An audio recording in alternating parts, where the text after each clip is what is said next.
Dear students அனைவருக்கும் வணக்கம். இன்னைக்கு நம்ம பயோடெக்னாலஜி பாடப்பகுதியில் சதன் ஒற்றியெடுப்பு என்றால் என்ன அப்படின்னு பார்க்க போகிறோம். இது ரொம்ப இம்பார்ட்டண்ட்டான ஒரு நிகழ்வு, நம்ம கட்டாயம் தெரிஞ்சுக்கணும். சதன் ஒற்றியெடுப்பு என்றால் என்ன என்பதை தெரிஞ்சுக்கிறதுக்கு முன்னாடி அதில் 2 இம்பார்ட்டன்ட் செயல்பாடுகள் பார்த்துடலாம். ஒன்று உட்கரு அமில கலப்புருத்தம், அதாவது நியூக்ளிக் ஆசிட்ஸ் ஹைபிரிடைசேஷன். இரண்டாவதாக இருப்பது டிஎன்ஏ ப்ரோப்ஸ், அதாவது டிஎன்ஏ துருவி.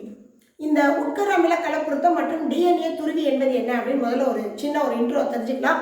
முதல்ல உட்கரு அமில கலப்புருத்தம் என்பது நியூக்ளிக் ஆசிடோட ஹைபிரிடைசேஷன் சொல்லியிருக்கேன். இது எப்படி நடக்குது அப்படின்னா, யூஸ்வலாகவே டிஎன்ஏ என்பது டபுள் ஸ்டாண்டர்டாக இருக்கும், இரட்டை இழையால் ஆனது. இந்த இரட்டை இழையால் ஆன டிஎன்ஏவானது அதிகப்படியான ஒரு டெம்பரேச்சர், அதிகமான ஒரு அதோடைய டெம்பரேச்சருடைய அளவு ரொம்ப ரைஸ் பண்ணினோம் அப்படின்னு சொன்னால் இது டீநேச்சர் ஆகும், அதாவது அழிஞ்சு போகாது, இது 2 இழையாக பிரியும். அப்போ அதை தான் டீநேச்சுரேஷன் சொல்லுவோம். அந்த மாதிரி இரட்டை இழையாக பிரிகின்றது அப்படின்னா அப்போ ஒன்னொன்னே நம்ம இப்போ என்ன சொல்லுவோம், சிங்கிள் ஸ்டாண்டர்ட் டிஎன்ஏ அப்படின்னு நம்ம சொல்கிறோம். இந்த சிங்கிள் ஸ்டாண்டர்ட் டிஎன்ஏ என்பது இது இப்படி தனித்தனியாக பிரிக்கப்பட்டாச்சு. மீண்டும் இந்த சிங்கிள் ஸ்டாண்டர்ட் டிஎன்ஏவானது நாம் நினைக்கக்கூடிய, இப்போ நாம் ஏதாவது ஒரு டிஎன்ஏவே அதோட ஒரு இன்னொரு இழையை வந்து அதோட பேர் பண்ண போகிறோம். அப்போ எந்த இழை வேணுமானாலும் அதோட பேர் பண்ண முடியாது. அப்போ அதற்கான சரியான ஒரு காம்ப்ளிமெண்டரி சீக்வன்ஸ் வரணும், அப்போ தான் அது பேர் ஆகும். அந்த மாதிரி ஒரு சிங்கிள் ஸ்டாண்டர்ட் டிஎன்ஏ தன்னுடைய சரியான ஒரு சீக்வன்ஸில் இருக்கக்கூடிய நியூக்ளியோடைடு சீக்வன்ஸ் உள்ள ஒரு டிஎன்ஏவை தன்னோட இணைத்துக் கொள்கின்ற அந்த நிகழ்வை தான் நம்ம உட்கரு அமில கலப்புருத்தம். இப்போ எக்ஸாம்பிளுக்கு பார்த்தீங்க அப்படின்னா, இந்த டிஎன்ஏவோட சிங்கிள் ஸ்டாண்டர்டில் adenine, thymine, cytosine, adenine, guanine, cytosine, thymine அப்படின்னு நம்ம மென்ஷன் பண்ணியிருக்கோம். இது எந்த இழையோட இப்படி துண்டு துண்டாக பிரிக்கப்பட்ட பிறகு, இழைகள் பிரிக்கப்பட்ட பிறகு இது சரியான ஒரு காம்ப்ளிமெண்டரி சீக்வன்ஸை தான் தன்னோட பேரை ஏற்றுக்கும். அதாவது எப்பொழுதும் அடினைன் என்பது தைமினுடனும் குவானைன் என்பது சைலோசினுடன் சேரும். அப்போ அவையெல்லாம் ஹைட்ரஜன் பிணைப்பினால் பிணைக்கப்படும். அப்போ இந்த அடினைன் தைமினுடையும், தைமின் அடினைனுடையும், cytosine guanine, adenine thymine, guanine cytosine, cytosine guanine, thymine adenine. இப்போ கரெக்டாக இங்கே ஏடிசிஏன்னு இருந்தால் இங்கே டிஏஜிடின்னு இருக்கணும். அந்த மாதிரியான ஒரு பேரை தான் அந்த இதை வந்து எக்ஸப்ட் பண்ணிக்கும். ஸோ அப்போ இந்த மாதிரி ஒரு காம்ப்ளிமெண்டரி சீக்வன்ஸ், அந்த நியூக்ளியோடைட் பேர்ஸ் வந்து இணைகிறத, இந்த நிகழ்வை தான் நம்ம உட்கரு அமில கலப்புருத்தம், நியூக்ளிக் ஆசிட் ஹைபிரிடைசேஷன் சொல்றோம். அப்போ இங்கே டிஎன்ஏ ப்ரோப் என்பது என்ன, டிஎன்ஏ துருவி என்பது என்ன அப்படின்னா, இப்போ இது இரண்டு டிஎன்ஏ இழைகளை பிரிச்சுட்டோம். இந்த ஒரு சிங்கிள் ஸ்டாண்டர்ட் டிஎன்ஏவோட எந்த ஒரு அதுக்கு பேர் ஆகக்கூடிய சூட்டபிளான ஒரு டிஎன்ஏவை வந்து காம்ப்ளிமெண்டரி சீக்வன்ஸை நம்ம வைக்கிறோமோ அதுதான் இங்கே டிஎன்ஏ ப்ரோப், அதுதான் டிஎன்ஏ துருவின்னு சொல்கிறோம். அப்போது இது வந்து 2 இழைகள் தனித்தனியாக பிரிக்கப்பட்டு சிங்கிள் ஸ்டாண்டர்ட் ஆனதுக்கப்புறம் அந்த சிங்கிள் ஸ்டாண்டர்ட் தனக்கு ஏற்றார் போன்ற ஒரு நியூக்ளியோடைடு வரிசை உடைய ஒரு டிஎன்ஏ துண்டை தன்னுடன் ஏற்றுக்கொள்ளும். எந்த டிஎன்ஏ துண்டு சரியான நியூக்ளியோடைடு வரிசைகளை பெற்றிருக்கின்றதோ அதுதான் டிஎன்ஏ ப்ரோப், டிஎன்ஏ துருவி. இப்போ நமக்கு இந்த 2 நிகழ்வு தெரிஞ்சிருச்சு. அடுத்து இதோட ஸ்டெப்ஸ் பார்க்கலாம். இப்போ இதில் ஒற்றி எடுத்தல் என்றால் என்ன, தட் மீன்ஸ் பிளாட்டிங். பிளாட்டிங் என்பது என்ன, அதை வந்து இந்த பிளாட்டிங் என்பது ஒற்றி எடுத்தல் அப்படின்னு நம்ம தமிழில் சொல்கிறோம். இதையே பிளாட்டிங்னு இங்கிலீஷில் சொல்கிறோம். இது என்ன அப்படின்னு பார்த்தீங்கன்னா, நியூக்ளிக் அமிலம், அது டிஎன்ஏவாக இருக்கலாம் அல்லது ஆர்என்ஏவாக இருக்கலாம், deoxyribonucleic acid or ribonucleic acid. இந்த 2 அமிலம் அல்லது புரதம் ஏதாவது ஒன்றை அக்ரோஸ் இழுமத்தில் இருந்து பிரித்து அதை வந்து நம்ம என்ன பண்ண போறோம்னா நைட்ரோசெல்லுலோஸ் மெம்பரைன் அந்த படலத்திற்கு கொண்டு போகிறோம், அதுக்கு மாற்றம் செய்ய போகிறோம். இந்த நிகழ்வை தான் நம்ம ஒற்றி எடுப்பு, பிளாட்டிங் அப்படின்னு நம்ம சொல்றோம். அப்போ ஒற்றி எடுப்பு என்பது என்ன அப்படின்னா, ஒரு டிஎன்ஏவோ அல்லது ஆர்என்ஏவோ அல்லது புரதமோ ஏதாவது ஒன்றை அக்ரோஸ் ஜெல்லில் நம்ம ஏற்கனவே அதை வந்து வச்சிருப்போம். அந்த அக்ரோஸ் ஜெல்லில் இருந்து அதை நைட்ரோசெல்லுலோஸ் அப்படின்னு சொல்லக்கூடிய ஒரு படலத்திற்கு, ஒரு மெம்பரைனுக்கு அதை மாற்றம் செய்கின்றோம். இந்த இது வந்து பார்த்தீங்கன்னா இம்மொபைலைஸ்டு ஆகிடும், நகர முடியாத அளவுக்கு போய் நைட்ரோசெல்லுலோஸில் போய் ஃபிக்ஸ் ஆகும். இந்த நிகழ்வை தான் நம்ம ஒற்றி எடுப்பு அப்படின்னு நம்ம சொல்கிறோம். இந்த ஒற்றி எடுப்பினுடைய வகைகள் என்ன, டைப்ஸ் ஆஃப் பிளாட்டிங்ஸ், அது பார்த்தீங்கன்னா ஒன்று முதல்ல இருக்கிறது நார்தன் ஒற்றி எடுப்பு, இரண்டாவது சதன் ஒற்றி எடுப்பு, மூன்றாவது வெஸ்டர்ன் ஒற்றி எடுப்பு. இது வேற ஒன்றும் இல்லை, அதை கண்டுபிடிச்ச சயின்டிஸ்டோட நேமை தான் அப்படி குறிப்பிட்டிருக்காங்க. இப்போ நார்தன் ஒற்றி எடுப்பு முறை என்பது ஜென்ரலாக ஆர்என்ஏவை அக்ரோஸ் இழுமத்திலிருந்து பிரித்து நைட்ரோசெல்லுலோஸ் படலத்திற்கு கொண்டு செல்வது. அப்போ ஆர்என்ஏவை, அது சிங்கிள் ஸ்டாண்டர்டாக இருக்கும் இல்லையா ஆர்என்ஏ, அந்த ஆர்என்ஏவை அக்ரோஸ் ஜெல்லிலிருந்து எடுத்து அப்படியே கொண்டுட்டு போய் நைட்ரோசெல்லுலோஸ் படலத்தில் வைக்கிறதுக்கு பேர். வைக்கிறத ஒற்றி எடுப்புன்னு சொல்லுவோம். அது நார்தன் என்பவர் கண்டுபிடிச்சனால அது நார்தன் ஒற்றி எடுப்பு. இதுவே சதன் ஒற்றி எடுப்பு என்பது டிஎன்ஏவை அக்ரோஸ் இழுமத்திலிருந்து பிரித்து நைட்ரோசெல்லுலோஸ் படலத்தில் கொண்டு வைக்கிறது. இதை சதன் என்பவர் கண்டுபிடிச்சதுனால இது சதன் ஒற்றி எடுப்பு.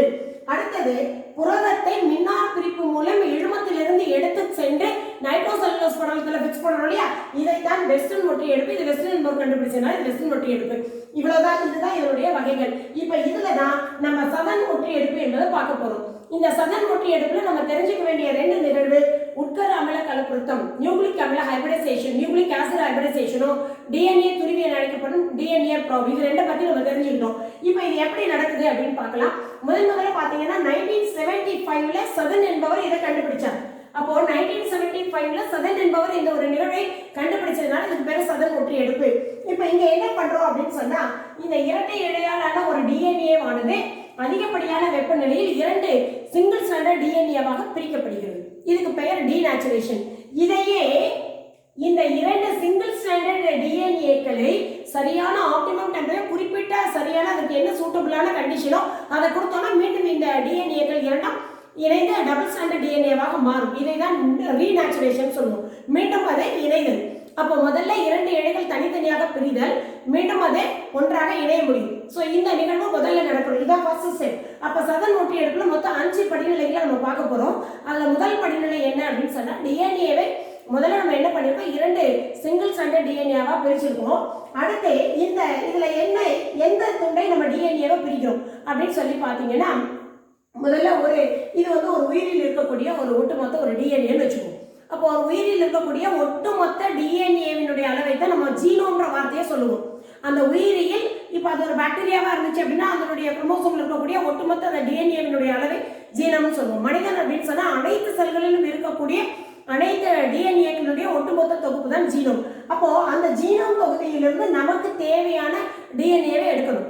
நமக்கு தேவையான ஒரு குறிப்பிட்ட பார்ட்டை மட்டும் தான் எடுக்க போறோம். அப்ப இப்ப டிஎன்ஏவை வெளியில் எடுத்தாச்சு. அதுல இந்த ஒரு பார்ட் மட்டும்தான் நம்ம எடுக்கக்கூடிய டார்கெட் டிஎன்ஏ பார்ட் இதுதான். அப்ப இந்த டார்கெட் டிஎன்ஏவை தான் இங்க இப்படி எடுத்துப்போம். இந்த டிஎன்ஏ இப்ப என்ன பண்றோம், இதான் நமக்கு தேவையான நாம் விரும்புகின்ற ஒரு டார்கெட் டிஎன்ஏ. இந்த டிஎன்ஏவை ரெஸ்ட்ரிக்ஷன் எண்டோநியூக்ளியஸ் அப்படின்ற நொதியின் உதவியால, ரெஸ்ட்ரிக்ஷன் எண்டோநியூக்ளியஸ் கத்தரிக்கோல் நொதின்னு நமக்கு தெரியும், இந்த டிஎன்ஏக்களை துண்டு துண்டாக வெட்டக்கூடியது. இப்போ இந்த மாதிரி டிஎன்ஏவை துண்டு துண்டாக சிறு சிறு துண்டுகளாக்கப்பட்டு இந்த டிஎன்ஏ துண்டானது அக்ரோஸ் இழுமத்தில் அந்த அகார் ஜெல்லில் அது உள்ளார பதித்து வைக்கப்படும். இப்போ இதில் அதை ஃபிக்ஸ் பண்ணி வச்சிட்டோம். இப்போ அடுத்து இது முதல் நிகழ்வுல எடுத்தாச்சு, இரண்டாவது நிகழ்வுல துண்டிச்சாச்சு, அக்ரோஸ் இழுமத்தில் பதிச்சாச்சு. இப்போ மூன்றாவதா இந்த அக்ரோஸ் இழுமத்தில் இருக்கக்கூடிய டிஎன்ஏவை நம்ம அடுத்து எங்க கொண்டு போறோம், நைட்ரோசெல்லுலோஸ் படலத்துக்கு கொண்டு போறோம். அப்படி அந்த மாதிரி கொண்டு போறதுக்கு இது என்ன அப்படின்னு பாத்தீங்கன்னா, இதுதான் ஒரு முக்கியமா அந்த டிஎன்ஏக்களை நைட்ரோசெல்லுலோஸ்க்கு கொண்டு போகக்கூடிய ஒரு செயல்முறை. இதுல இந்த படத்தை பாருங்க. இதுல முதல்ல நம்ம யூஸ் பண்றது என்னன்னு பாருங்க. ஒரே ஒரு தட்டு, ஒரு பிளாஸ்டிக் தட்டு. இந்த தட்டுல இது உள்ளே பார்த்தோம் அப்படின்னா இந்த டாட்டா இருக்கிறது பேரு பஃபர். பஃபர் சொல்யூஷன் என்பது தாங்கல் கரைசல். இது என்ன அப்படின்னு பார்த்தா ரொம்ப இம்பார்ட்டன்டான கொஸ்டின். சோடியம் செலைன் சிட்ரேட், SSCன்னு சொல்லக்கூடிய இந்த சோடியம் செலைன் சிட்ரேட் என்ற ஒன்று இங்கே தாங்கல் கரைசலாக பஃபராக இங்கே நம்ம வச்சிருக்கோம். இதுல இது எல்லாத்தையும் நம்ம வைக்க போற பொருளை எல்லாம் தாங்குவதற்காக ஒரு தாங்கு கட்டையை அதில் ஃபிக்ஸ் பண்ணியிருக்கோம், உள்ள வச்சிருக்கோம். அப்புறம் இது மேல இந்த பஃபர்ல இந்த தாங்கு கட்டையை வச்சாச்சு. அதுக்கு மேல பாத்தீங்கன்னா இப்ப நம்ம இந்த மாதிரி ஒரு வடித்தாள், ஒரு ஃபில்டர் பேப்பர் இப்படி வச்சிட்டோம், ஒரு வடித்தாள். இந்த ஃபில்டர் பேப்பர் மேல எந்த ஜெல்லில் அக்ரோ ஜெல்ல நம்ம டிஎன்ஏக்களை பதித்து வைத்தோமோ அந்த அக்ரோ ஜெல்லை எடுத்து இங்க அப்படியே மேல வச்சிட்டோம், இந்த ஃபில்டர் பேப்பர் மேல. அடுத்தது இதுக்கு மேலதான் நம்ம அக்ரோஸ் ஜெல்லில் இருந்து தான் நைட்ரோசெல்லுலோஸ் படலத்துக்கு கொண்டு போறோம். இப்போ இங்க நைட்ரோசெல்லுலோஸ் அப்படின்ற அந்த மெம்பரேன், அந்த படலத்தை இங்க வச்சாச்சு. இதுதான் இந்த நைட்ரோசெல்லுலோஸ் படலம். இதுக்கு மேல மீண்டும் ஒரு ஃபில்டர் பேப்பர் வடித்தாள். அதுக்கப்புறம் பாத்தீங்கன்னா ஒரு 3 to 4 இன்ச் இது முழுக்க ஒரு அப்சர்வ் பண்ணக்கூடிய டிஷ்யூ பேப்பர் உறிஞ்சி தாட்களை மேல வச்சிருக்கோம். அதுக்கு மேல ஒரு கண்ணாடி தகடு. இந்த கண்ணாடி தகடுக்கு மேல பாத்தீங்கன்னா ஒரு எடை, அசையாம இருக்கிற மாதிரி ஒரு எடை வச்சாச்சு. ஸோ இந்த செட்டப் தான் டிஎன்ஏவை அக்ரோஸ் இழுமத்தில் இருந்து எங்கே கொண்டு போக போகுது, நைட்ரோசெல்லுலோஸ் படலத்துக்கு கொண்டு போக போகுது. இப்போ இது மாதிரி வைக்கும் பொழுது இங்கே என்ன நடக்குது அப்படின்னு பார்த்தா, ஏற்கனவே டிஎன்ஏ துண்டுகள் இந்த அக்ரோஸில் இருக்கு. இப்போ இந்த தாங்கு கரைசலானது இந்த ஃபில்டர் பேப்பர்களே இங்கே வடித்தால், இந்த வடித்தாலோட இந்த வடித்தால் இந்த தாங்கு கரைசலை அப்படியே உறிஞ்சி இது என்ன பண்ணும் அப்படின்னு சொன்னா மேல இருக்க அக்ரோஸ் ஜெல்லுக்கு அனுப்பும். அப்ப அக்ரோஸ் ஜெல்லில் இருக்கக்கூடிய டிஎன்ஏக்கள் அப்படியே மூவ் ஆகி நைட்ரோசெல்லுலோஸ்ல போய் தங்கிடும். அப்ப நைட்ரோசெல்லுலோஸ் படலத்துல போய் அப்படியே ஃபிக்ஸ் ஆனா இது ஒரு இம்மொபிலைசேஷன், அங்கிருந்து மூவ் ஆக முடியாம இது அப்படியே அங்கேயே நின்றுடும், ஃபிக்ஸ் ஆகிடும். இப்போ மீதி இருக்கக்கூடிய இந்த வடிதான் உறிஞ்சித்தால் மூலமாக அப்படியே மீதி சொல்யூஷன்லாம் போயிடும். ஸோ இப்போ எப்படி நம்ம வந்து ஒரு டிஎன்ஏ நமக்கு அக்ரோஸ் ஜெல்லில் இருக்கக்கூடிய டிஎன்ஏவை நைட்ரோசெல்லுலோஸுக்கு படலத்திற்கு நம்ம அனுப்புறோம் அப்படிங்கிறது தான் இந்த ஒரே நிகழ்வு. இது 3வது ஸ்டெப்ஸ். இப்போ அடுத்து நம்ம பார்க்குறது 4வது ஸ்டெப்ஸ். இந்த 4வது ஸ்டெப்ஸில் என்னன்னா டிஎன்ஏ கலப்புறுத்தம். இங்கே என்ன அப்படின்னா, இங்கே இருக்கக்கூடிய இந்த அக்ரோஸில் இருக்கிறவை நிறைய டிஎன்ஏ துண்டுகள் இருக்குது. இந்த டிஎன்ஏ துண்டுகள் எல்லாமே நைட்ரோசெல்லுலோஸ்க்கு போயாச்சு. இப்போ இந்த நைட்ரோசெல்லுலோஸ் படலத்தில் இருக்கக்கூடிய இந்த இப்படி தான் இருக்கும், இதுதான் ஒரு படலம். அப்போ இந்த நைட்ரோசெல்லுலோஸ் படலத்தில் இருக்கக்கூடிய இந்த டிஎன்ஏக்கள் இது மாதிரி இருக்கும். இது கூட நம்ம வந்து டிஎன்ஏ ப்ராப்பர் கனெக்ட் பண்ண போறோம். அதாவது இதுதான் நியூக்ளிக் ஆசிட் ஹைபிரிடைசேஷன், உட்கரு அமில கலப்புறுத்தம். அது இதுல வந்து இப்போ இந்த சிங்கிள் ஸ்ட்ராண்டட் டிஎன்ஏவா தான் இருக்கும் நைட்ரோசெல்லுலோஸ் படலத்தில் இப்போ இருக்கிறதுலாம். அதுக்கு தேவையான ஒரு காம்ப்ளிமெண்டரி சீக்வன்ஸை நம்ம ரெடி பண்ணி அது கூட அட்டாச் பண்ண வைக்கிறோம்னா அதுதான் துருவி, டிஎன்ஏ துருவி. அதுதான் அடையாளமிடப்பட்ட ஒரு மூலக்கூறு, லேபல்டு மாலிகுல் நம்ம சொல்லுவோம்.